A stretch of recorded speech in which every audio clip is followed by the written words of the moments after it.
Swim jig fishing is one of the best and easiest ways to catch bass, but there are a few simple tips that most people don't know and they can help you catch even more fish. In today's video, I'm going to show you everything I wish someone would have told me when I first started fishing a swim jig, from the gear you need, where to fish it, and how to fish it so that you can start catching more bass today. So first, let's start off by talking about the gear you need. You don't really need anything too specialized for this setup, but there are a couple modifications I make depending upon where I'm fishing and what time of year. So the first thing we have is our rod and reel combo here. And the thing with my rod and reel combo is I want something in that 7 foot to 7.3 range with a medium heavy power and a fast tip. It's basically a worm and jig rod. This is the Cash and Icon worm and jig rod. This is a jig, and I'm going to fish it as such by using some of that stiffer gear. That fast tip is going to allow you to make very accurate casts up on the shallow cover here, whether you're actually trying to put it next to a target or flip it under a shade line or something like that. You need that fast tip to be able to do that. But this bait has a weed guard just like any other jig, so you need some heavy backbone to actually be able to set the hook and get that into that fish's mouth and into the boat. I also like to fish a high-speed gear ratio with this. Sometimes I'll be fishing this bait up in inches of water, so I want to be able to move that bait quickly.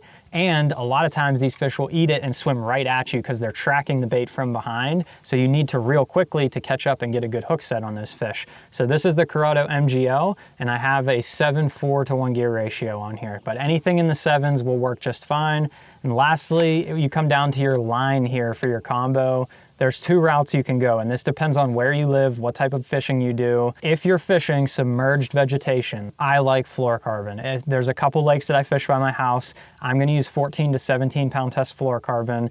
I'm gonna be fishing this submerged under the water, crawling it through the grass down deep, and there's nothing to really hang up on the bank or anything like that. Fluorocarbon is a much better option there for me in those scenarios. You don't have the visibility of the braid, and that fluorocarbon just overall gets you more bites in that clear water. Now, if you're fishing up shallow like this, we're fishing around a lot of lay down cover, sticks in the water, reeds, all different stumps up on the bank, things like that. If you're fishing around any of that stuff and you're burning this thing up shallow, or lily pads, I like to go with braid. 30 to 50 pound braid is where you want to be with this. It's going to get you a good hook set.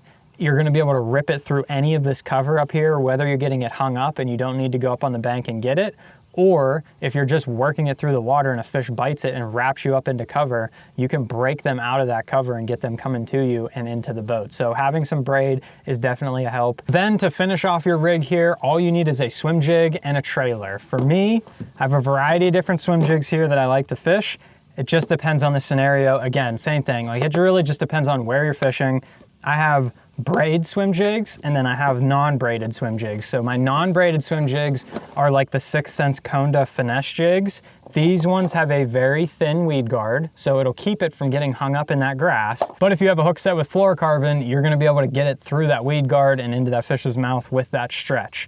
They also have the regular Divine swim jigs. That's kind of a hybrid for me. I would use that in either condition. You could use it on fluorocarbon or on braid. We're actually just using the Divine swim jig today. If you're fishing really heavy braid, really big fish, Florida, stuff like that, the 6th Sense braid swim jig is going to be the one that I like to use here. Has a super heavy duty hook on there, and if you use 50 pound braid, you can crack them and not worry about bending that hook out or anything with that braided line. Now there's other swim jigs on the market. If you don't like the 6th Sense ones or like a different brand, pick your favorite. You want a 1/4 to 3/8 ounce swim jig, a 1/4 for some shallower water, 3/8 if you want to get it down a little bit deeper, or fish some of those submerged milfoil or hydrilla patches. And then for color, there's 3. A white or white and chartreuse, a green pumpkin, and a black and blue. Those are the only 3 you should have with you. Pick a variety of them, whatever you like. If you have green pumpkin chartreuse, watermelon red, something like that, or a white and chartreuse, or a black and purple, any of that stuff plays, but you want a shad color, a bluegill color, and a dark color for when that water is dirty. If your fish are feeding on bluegills, throw the green pumpkin or the black and blue. If they're feeding on shad, throw the white. You're gonna catch a lot more fish using those colors there. When it comes to a trailer, there's really only 2 options I got here. Earlier springtime, or if those fish are 100% feeding on bait fish, I'm gonna go with a swim bait type trailer. You can get these in green pumpkin and black and blue as well, and you can put them on even the green pumpkin and black and blue swim jigs, but a swim bait trailer is great. This is the Divine swim bait 3.2, but any type of swim bait in that 3 to 4 inch range will work perfect on here. And then some type of a craw profile. This is the bongo in the white. I also have green pumpkin and black and blue, again, to match up with my jig. That is a great option, or something like a Rage Menace or something like that, that has those kicking tails, but a bulk body that can fit on that hook and not rip off easily.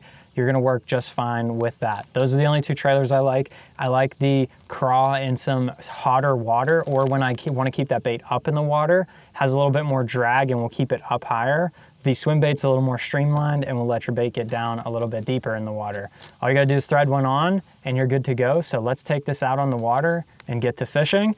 All this gear will be linked in the description below if you'd like to check any of it out and help support the channel. And while you're down there, hit the subscribe button. Only 14% of you guys that watch the videos are actually subscribed. And if you could help me reach the 100,000 subscriber goal that we're trying to hit at the end of the year, that would be greatly appreciated. But for now, let's get to fishing this and catch some bass. So now let's go ahead and walk through where the best places to fish your swim jig are so that you can catch the most amount of fish on this technique.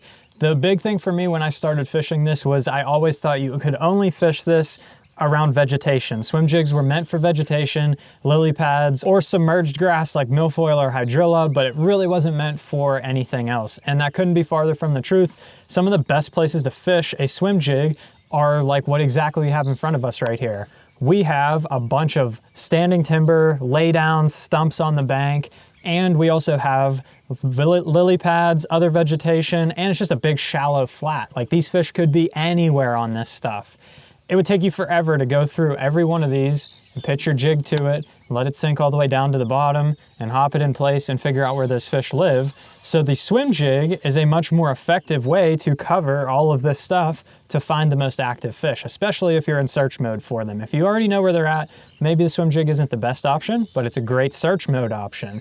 The other thing that it's great for is docks. You can skip this thing under docks and work it out, or swim it down the sides. But for today's purposes, we have all of this shallow cover, and that is gonna be the best area to fish this thing. Anytime you wanna cover water with shallow cover, a swim jig is an excellent one to have in your hand. It also works whether you have clear water or dirty water, but a slight stain like we have today also helps because it will push those fish up shallow. They'll have to live a little bit shallower than they would if the water was clear, and they could go live out offshore a little bit more. So having the perfect conditions like this, great place to fish the swim jig. Now let's walk you through how to fish it to get the most amount of bites. So there's a few different styles of retrieve that you can use with your swim jig. Really, there's like a million different styles of retrieve. We're gonna walk through some of my favorites right here. The big thing to note is it's not a flipping jig. So you're not gonna go ahead and flip this next to a piece of cover like this, let it sink down to the bottom, hop it in place, and get bites. Now, there is a little hack you can do. You can throw a green pumpkin swim jig or a black and blue swim jig on, and as you're swimming it down the bank, say you get up to a very good log, or you're like, I just got bit right next to that log and the fish didn't get it, you can throw that green pumpkin swim jig right back in there, especially with a craw trailer, let it sink down to the bottom and hop it in place, and you can get bites doing that. But that's not really the way this thing's meant to be fished, and not how I like to fish it, especially when searching for fish. So here are 3 different ways that you can fish this bait to get the most amount of bites. The first one, straight steady retrieve. You're gonna throw this thing out wherever you need, and you're just gonna reel this thing in and let it deflect off all of the cover. And you can see my rod kind of loading up, and it's breaking free of that cover as I'm pulling it through the water because there's sticks all over the bottom and everything out there. That's what's gonna create your reaction bite. You're gonna be reeling it, it's gonna catch on a log, it's gonna dart forward and then keep retrieving. That's gonna get a reaction bite for you. So a very easy way, just to cast it out and wind it back in. Now, a couple variations you can do with that. You can cast it out, and as you're winding it in, you can go ahead and just stop and start. So slow rewind, stop it for a second, wind again, stop it for a second, wind again, and that stop and start retrieve is flaring that bait for you. So that you can do just with the reel handle. You don't have to do anything fancy there to get that thing going. And the other way that I really like to fish it is implementing some rod tip action. So I'll throw it up on the bank, and I'll go ahead as I'm getting near good cover, or if I get stuck in some grass, I'll go ahead and pop it like that. And as you pop it 1 or 2 times, it'll clear that grass, flare that jig, and get them to come up and bite that bait. It's a great way to get them to bite, and it's a very easy method to implement a little bit more action into your bait. The one thing that you can do is called the Alabama shake, everybody calls it. I am not very good at it. I'll quickly show you how to do it, but I'm not very good at it. You throw this thing out there and you use a light swim jig and you literally flutter it in place like this and jig your rod back and forth as you're reeling, and can really get some bites if you know how to do that technique. But for me, slow, steady retrieve, number one way for me to retrieve it. And I like a couple little twitches in there as I hit key pieces of cover. That's the ultimate way to fish a swim jig to get the most amount of bites. Lastly, let's talk about the hook set on this, or what a bite feels like. Most of the time, since you're reeling this bait in, when you throw this thing out there, you're gonna be winding it and it's just gonna go boom. And they're gonna take that rod out of your hand because they're gonna eat that bait and swim with it. And they're gonna hit it coming 1,000,000 miles an hour. Especially if you're running the braid, you'll feel it even more with that. It'll be a very hard bite, and most of the time, they'll just hook themselves, especially if you have that braid. You're reeling alone and them hitting that bait that hard, when they get that bait, it's just gonna puncture them with that hook point, no problem. So most of the time, that's as easy as it is. However, sometimes you'll feel a little tick and they'll swim at you with it, especially when you're fishing shallow cover. They'll bite that bait and start coming out towards you. So when you throw it up there and you're reeling it, and one bites it and they come towards you with it, what you have to do is wind up and get a good hook set. You want to set the hook really hard. It's just like a jig bite. You're going to set the hook really hard to get that hook drove through the weed guard and into their mouth. You got to do the same thing with this. So let's work our way around and we're going to see if we can catch any fish off this shallow cover with the swim jig. There's one. Came out of that and just smoked it. Let's drop the poles. Gotcha. Just a little tick. You can literally feel them just kind of swim. Oh gosh, I'm gonna break my rod tip. That one ate the swim jig, hooked right behind the jawbone. They do come off a little easy sometimes because it's a reaction bait, so they're barely getting it. Not a bad one. We're gonna throw her back, get a new trailer, and get back to fishing. But I was just working it through these sticks right here, and as it came through, you just felt them go tick and start swimming with it. You hit them. A lot of times they'll swim towards you with the bait. That's what he did. He swam towards me. You wait for them to turn and you give them a good hook set. So let's get a new trailer and get back in there. There we go. That one ate it as soon as it hit the water. That was crazy. I literally threw it up there and watched him swim up and eat it as it hit the water. Wild. Basically hooked himself. Such a fun way to fish when they're up there super shallow like that. You can literally visually watch him run up on the bank and grab it. Awesome bite. Let's throw him back and get us some more. See you, buddy. There we go. That feels like a good one. He smoked it.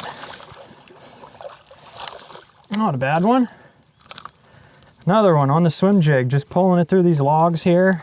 They are crushing this thing. It's such a fun bite. And while the swim jig is an amazing shallow water bass fishing lure, when the water gets really, really dirty, that bait doesn't perform as well because it doesn't have any vibration. So if you want to see another bait, the chatterbait that I love to throw when the water gets dirty, check that video out right there. Hit the subscribe button down below, share this video with a friend, and thanks for watching. We'll see you on the next one.